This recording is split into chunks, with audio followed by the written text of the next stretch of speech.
Hey mom friends, this is Functional Medicine for Moms, where we look at motherhood through the lens of functional medicine.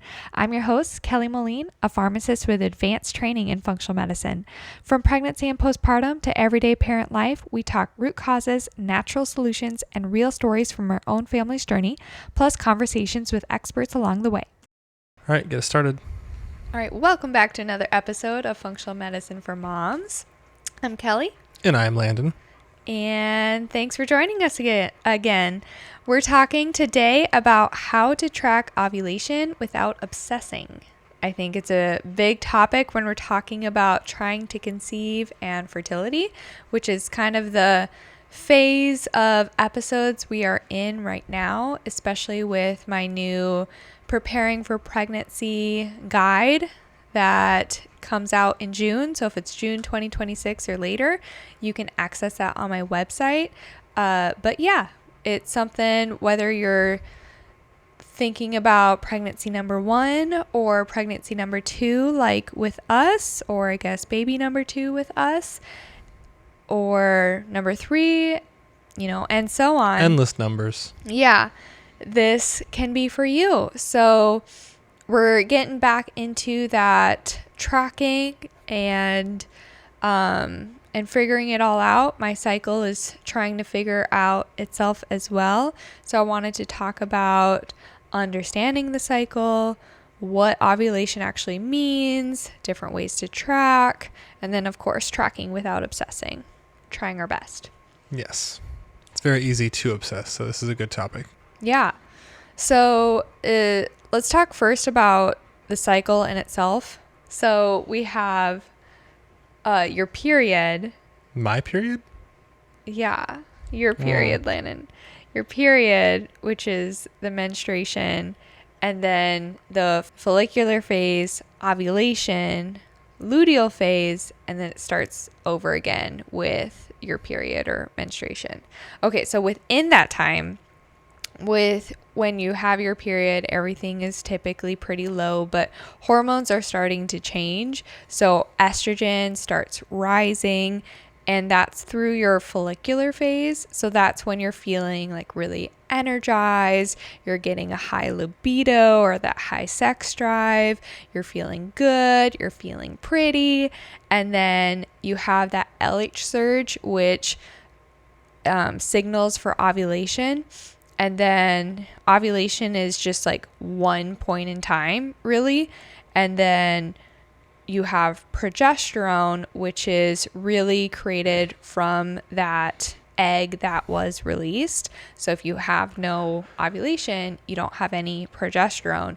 But progesterone is that hormone that helps you be calm, relaxed. It can improve sleep.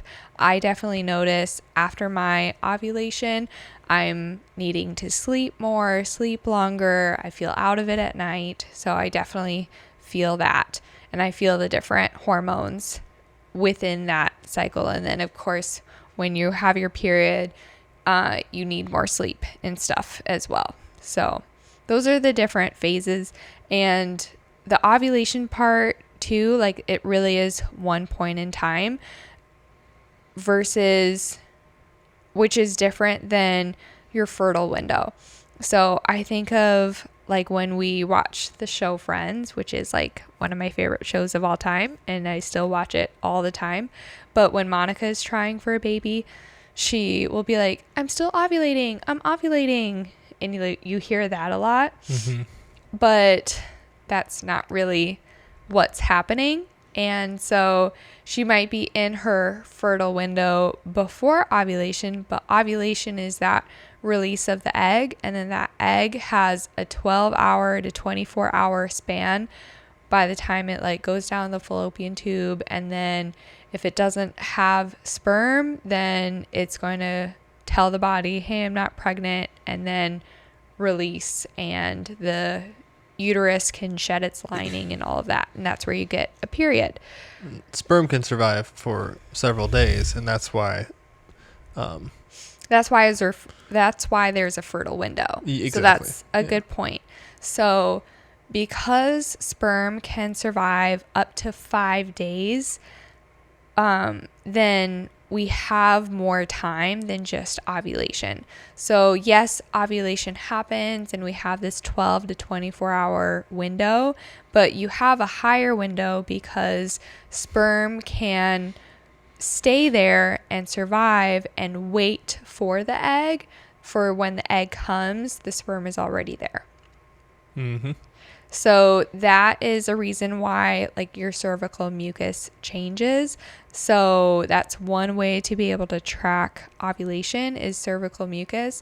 So it starts kind of like sticky and then it gets more like stretchy egg whitey consistency and like thinner, and then it goes back to thicker again after ovulation, but it's able to keep that sperm healthy and living, and then as it gets thinner, closer to ovulation, it has like better, it can swim more or whatever.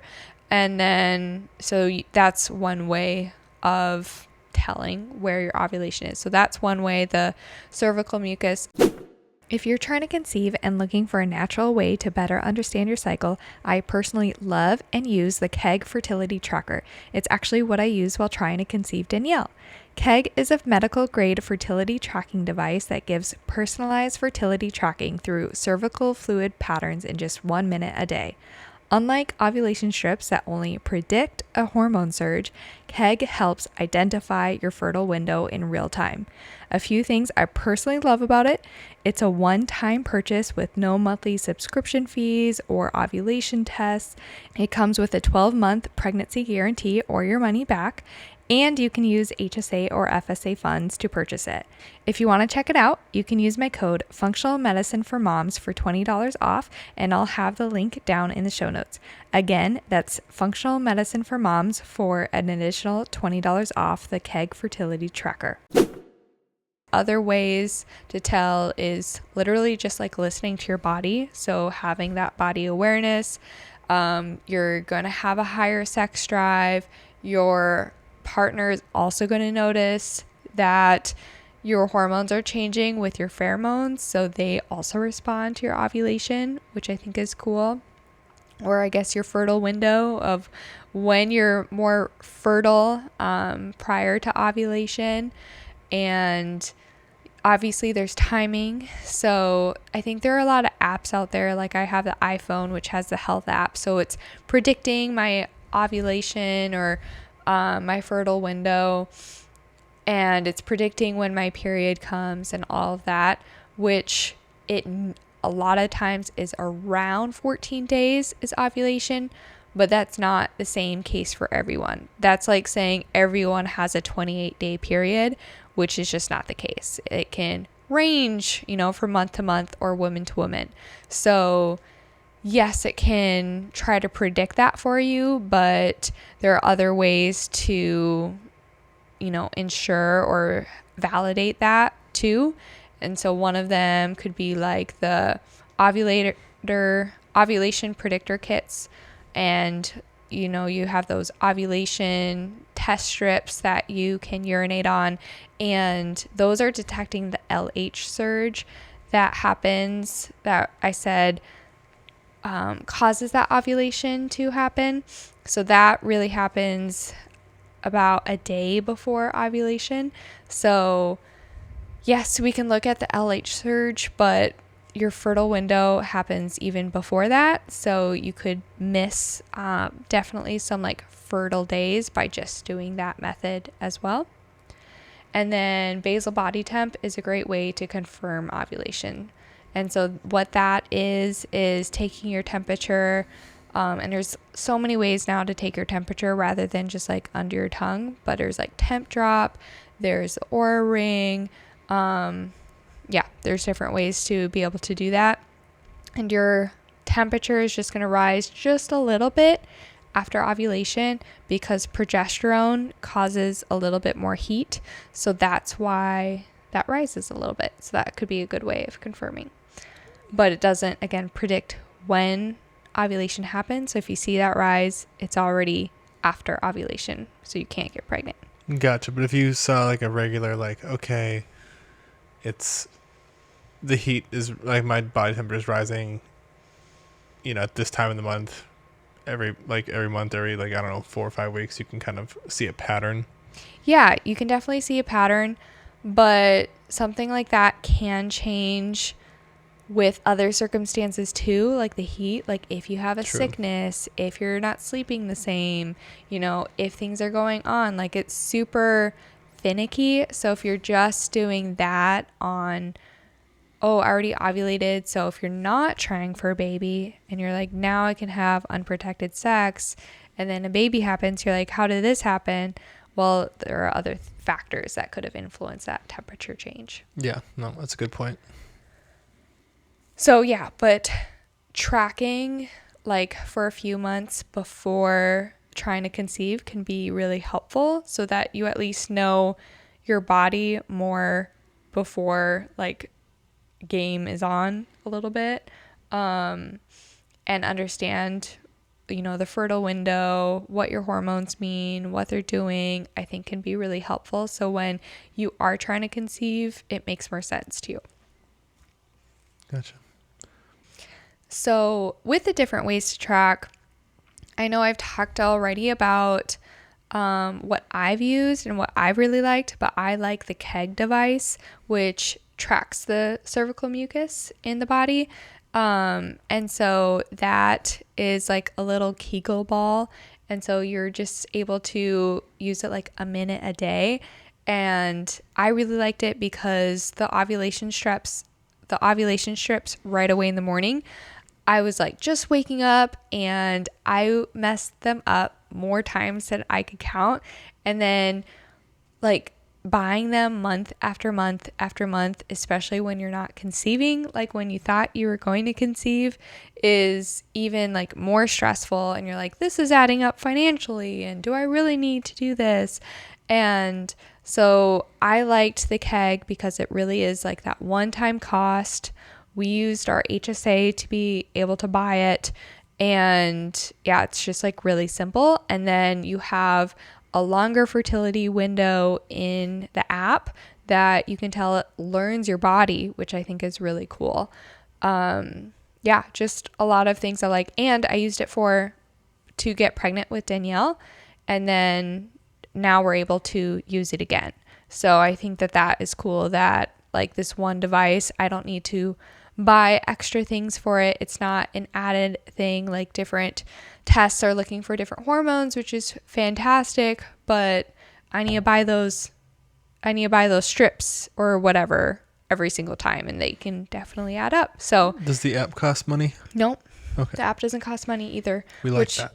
Right, because even the Aura Ring or like Natural Cycles, all of that costs money each month. So I really liked that it doesn't. And it also has a Facebook group where they have moderators that are experts in Kegg. And so you can like take a snapshot of your cycle and ask questions, and they're there to help every single day, except maybe the weekend or Sunday or something like that. But yeah, I find it super helpful, and just like understanding my window and all of that, and looking at because I'm not really good at just like being like, oh yeah, that cervical mucus means that. I'm not super good at that myself. So having a device that tracks it for me is super helpful.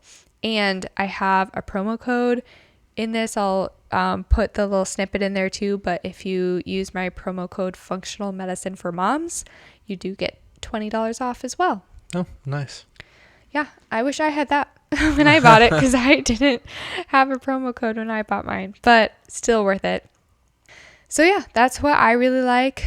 But I think it's important to talk about the obsessing part, which is what like this episode is, right? We're talking about tracking ovulation, but I think it's okay to acknowledge that it can also be stressful, and you can find yourself like too obsessed with it. And so tracking should be empowering and create awareness. But if you find yourself to be more stressed because of it, I think it's definitely okay to stop or just like take a break from it, and that's okay too. Yeah, I definitely think that it can take the fun out of trying, and for people that are like more type A, I feel like it's, it gives you a sense of like, oh, I can control this. And so you try to moderate it. And it honestly, the stress of like trying to hit that window perfectly can then probably cause you to not get pregnant because you're stressing so much about like, now you know the day. So now you can like plan for it and really make sure you hit that window. And it's like, I think just kind of trying to control it and pinpoint that certain time can really kind of add a lot of stress to the situation and take away from like the fun. And I think I just think that God made the whole process of conception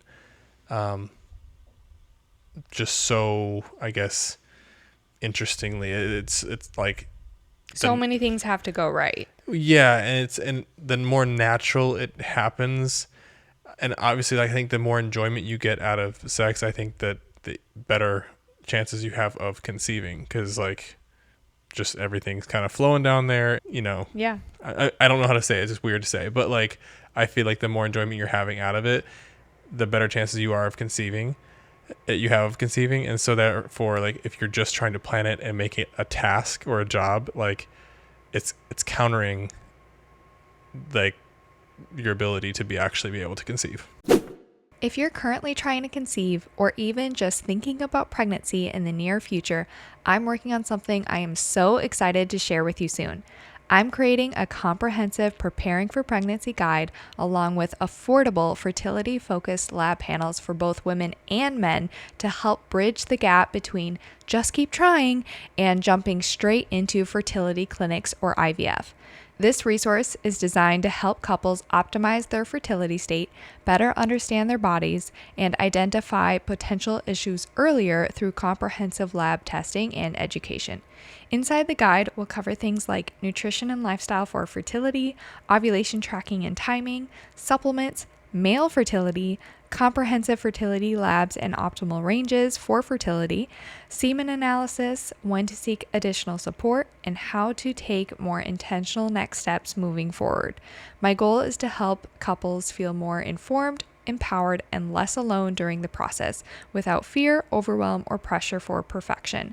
The guide and labs are not quite live yet, but you can join the waitlist now at molinemethod.com/fertility so you'll be the first to know when everything launches. Again, that's molinemethod.com/fertility. I truly can't wait to share this with you guys.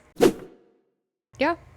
And so, like, tracking can be helpful to identify if there's any issues, if you have super long cycles, if you're not sure if you're ovulating, if you have PCOS or newly renamed PMOS. All of that can be like really helpful because sometimes you're not having regular cycles. So being able to have a device that tracks better for you can be empowering.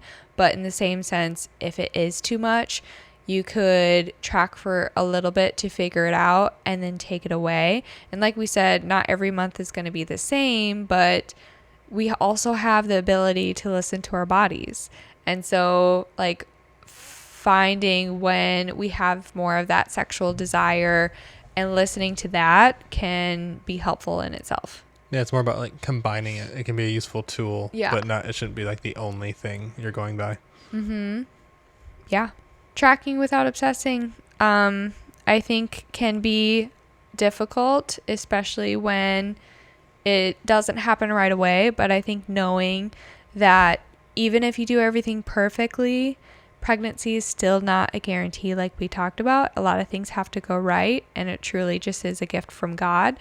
And so just because you don't get pregnant right away doesn't mean you failed by any means.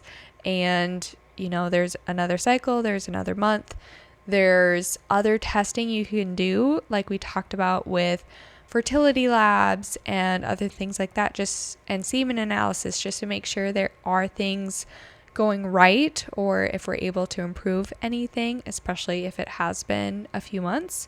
But yeah. Yeah, I think everything's on God's timing. I think it's the longer it takes, the more stressful it can be, and that's where the more you try to control things and track everything and make sure you hit it. But it's like there might be other factors at play you don't know about. I know that when we had our miscarriage, like when we started trying again, maybe your body wasn't ready, and so it took a little bit more time. I don't know.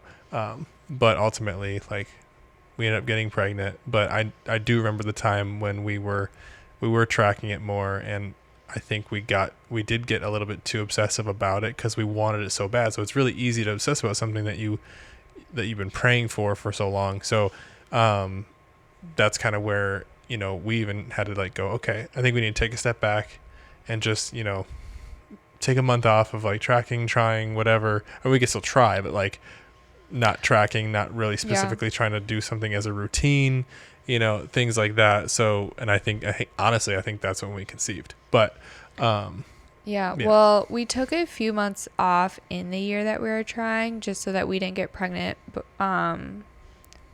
With me being like third trimester around my sister's wedding, since we had to travel for that.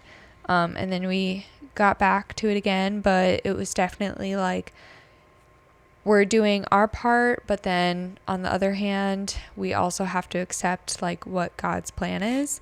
And so that can be hard, but just like letting go of that control a little bit and letting it do its thing. And but again, like knowing when to get a little bit more help, all of that.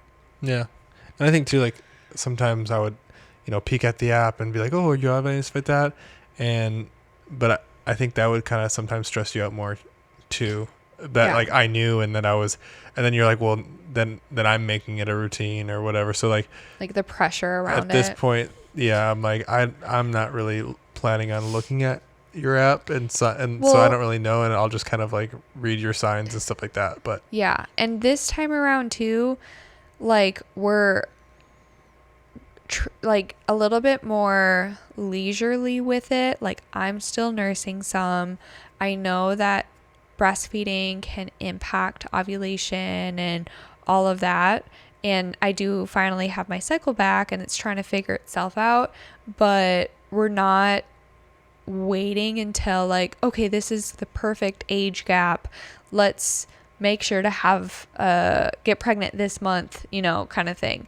Like we know it takes time, and if it's earlier, great, but it can take time. So we're just like giving it more time and more space, so we're not super stressed about it either. That's kind of how I'm going about it. That's why I like tell my friends that are like, oh, I think we want to start trying in 6 months. I'm like, you should honestly just start trying now, because like it could take 6 months. Like you never know. And so, hey, but if you want to hold off for 6 months, then you can do some testing and get more of that, because there's a lot of things you can't do when trying. And that's why I said like do those tests beforehand, because if you want to detox, if you want to kill gut pathogens, you cannot do that while you're trying. So if you're able to do that beforehand and finish that out 3 months before you start trying, that would be ideal. Yeah.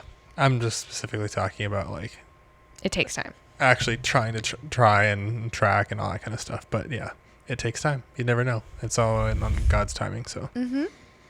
Yeah. So I think that's all about ovulation and tracking ovulation without obsessing. So Landon, do you have a dad joke for us? Oh, shoot. I will pull it up. Actually, I already know it. What kind of dog? What kind of dog? Nah, I'm gonna read it. It's just better. Okay, ready? Yep. What kind of dogs love car races?